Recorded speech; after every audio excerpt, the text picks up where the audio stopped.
Olá! Na aula anterior, nós vimos a importância de andarmos unidos.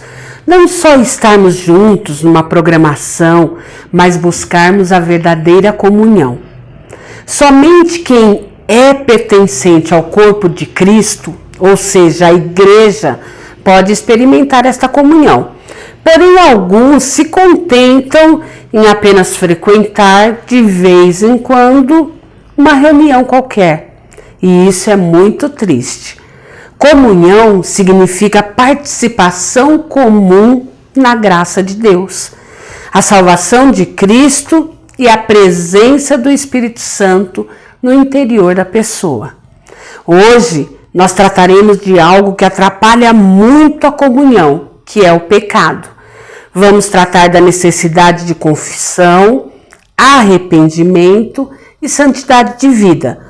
Por isso, nosso estudo se chama Tratamento Radical contra o Pecado. Só para se situar, vou falar um pouco sobre a experiência do povo de Israel no deserto.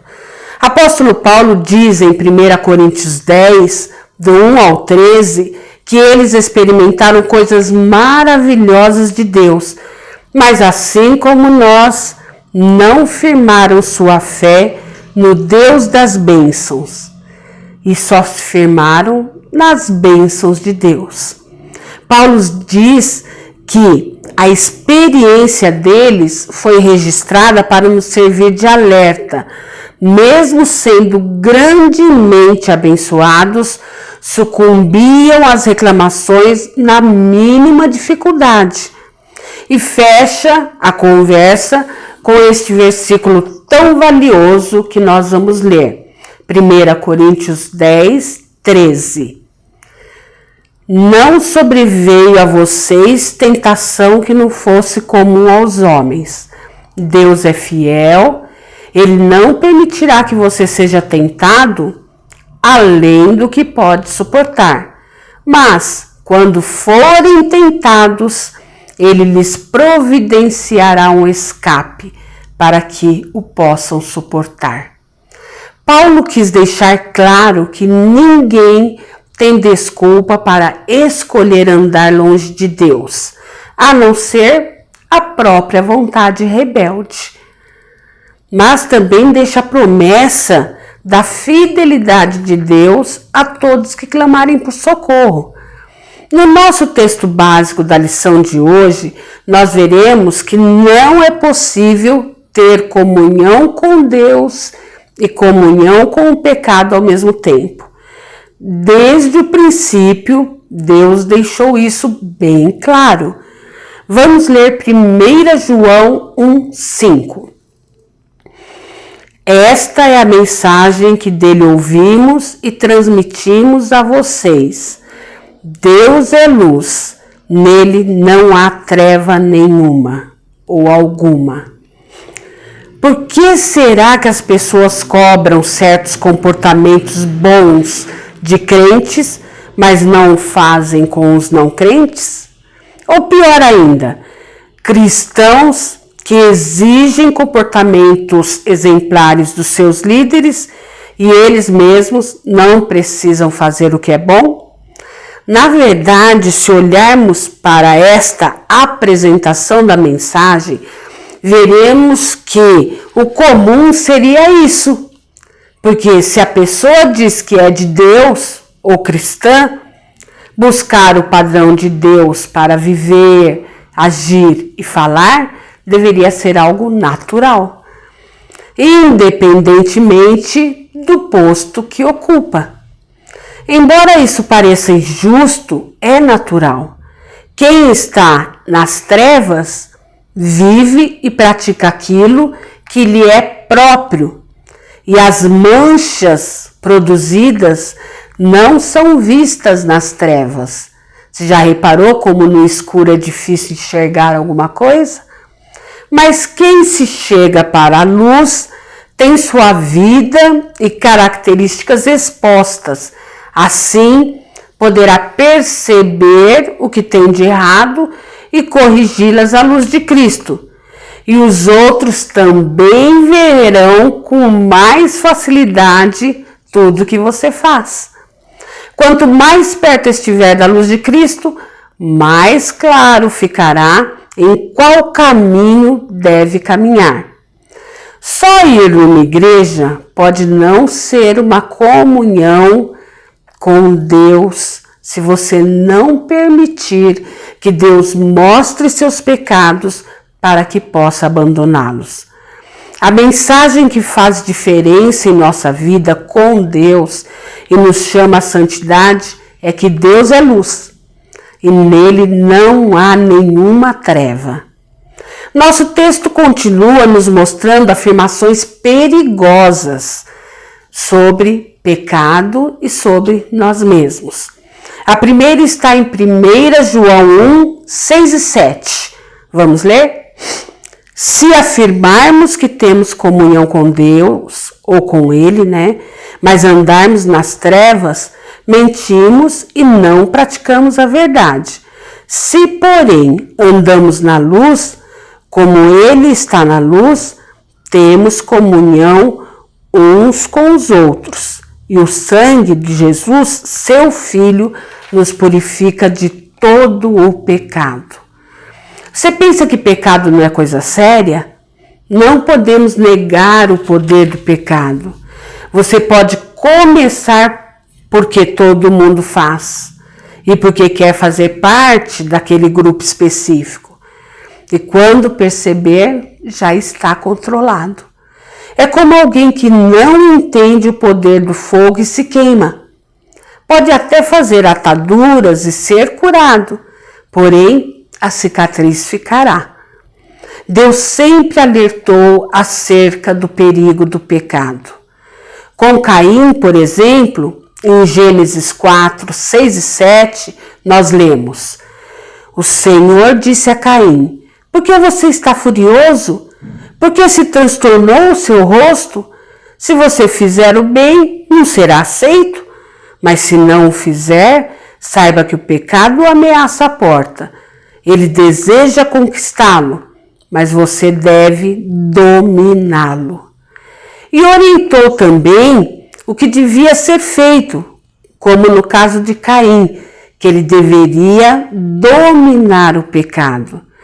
Aí também temos o caso de Pedro. O Senhor o alertou sobre a atuação do inimigo e ainda fomos ensinados a orar, pedindo que Deus não permita que caiamos em tentação.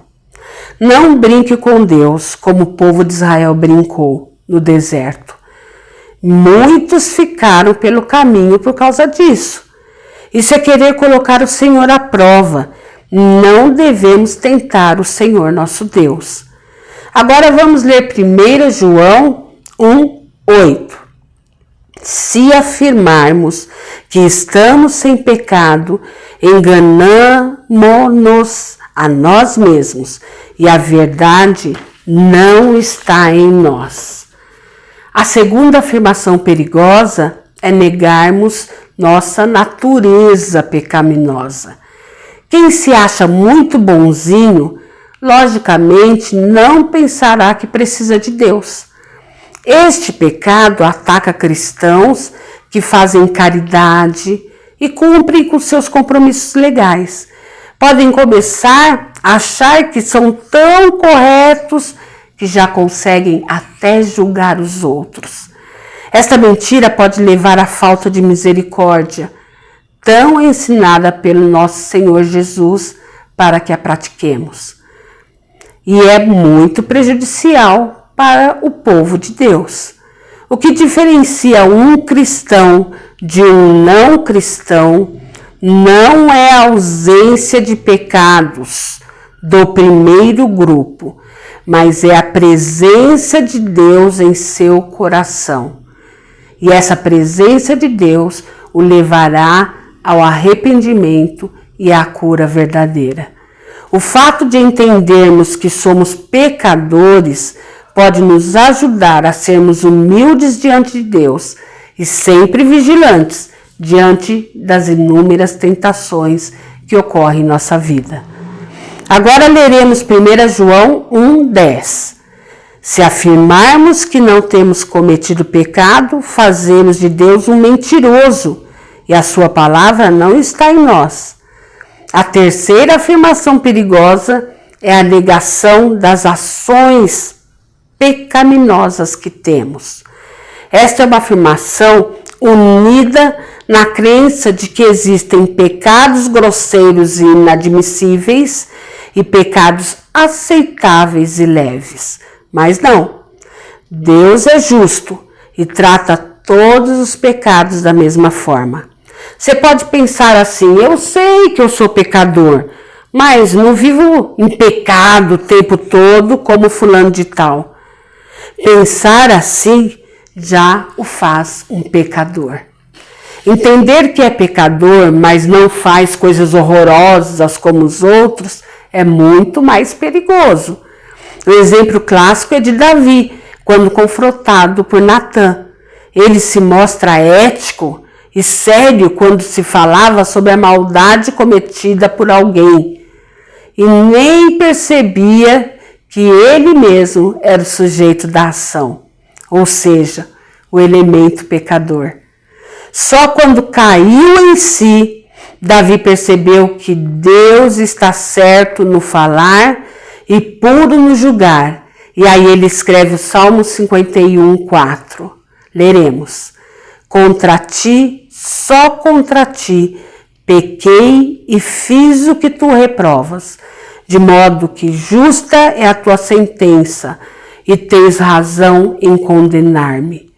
É um tipo de oração de admissão de pecados, onde Davi clama para que Deus o limpe, e só assim se tornará limpo. Faça como o salmista no Salmo 139 e peça a Deus para sondá-lo. Conforme Deus sondá-lo, Deus vai ver se tem algum caminho mau em si, e aí Ele é poderoso para limpar. Por fim, veremos a solução que João apresenta e está em 1 João 1,9, um texto bem conhecido. Vamos ler? Se confessarmos os nossos pecados, Ele é fiel e justo para perdoar os nossos pecados e nos purificar de toda injustiça. A solução é a confissão, mas antes tem que acontecer o arrependimento e desejo de não cometer mais aquele delito. Para nos ajudar com o arrependimento, Deus colocou dentro de nós a consciência, que nos serve de alerta, porém ela depende muito do que temos de conhecimento. É primordial que busquemos conhecer cada vez mais para termos consciência dos atos que fazemos. E o principal aliado nosso, Espírito Santo de Deus, trabalha para nos convencer do pecado, da justiça e do juízo. E ele, aliado ao que a gente vai conhecendo diariamente em nossa vida, a gente consegue se arrepender, perceber os pecados e confessar a Deus. Então somos sempre alertados. A diferença está no propósito do alerta.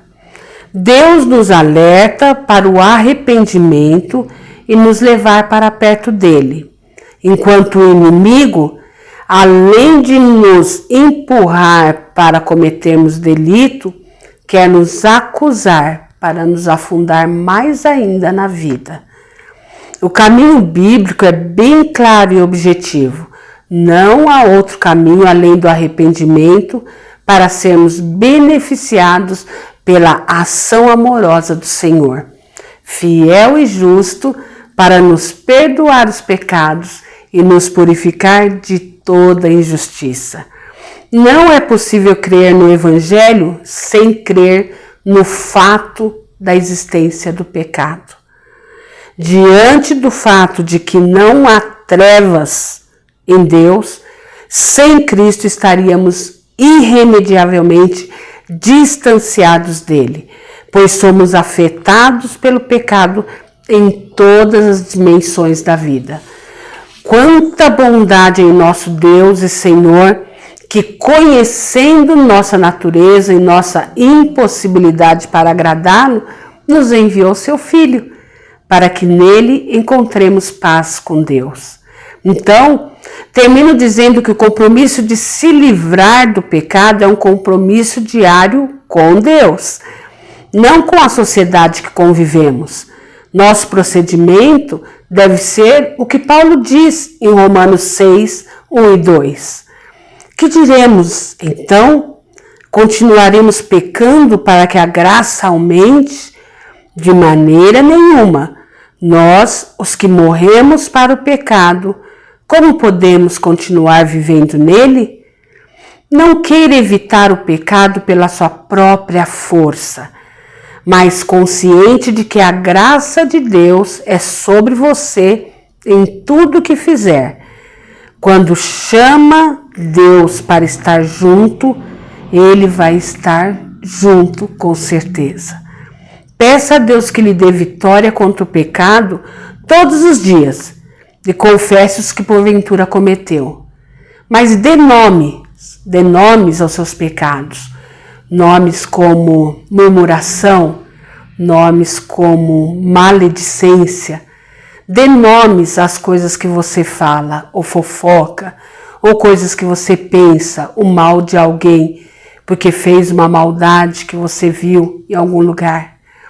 Ao único Deus, soberano, santo e todo-poderoso, seja a nossa gratidão, quer pedindo perdão pelos pecados, quer obedecendo a tudo o que Ele nos ordena. Amém?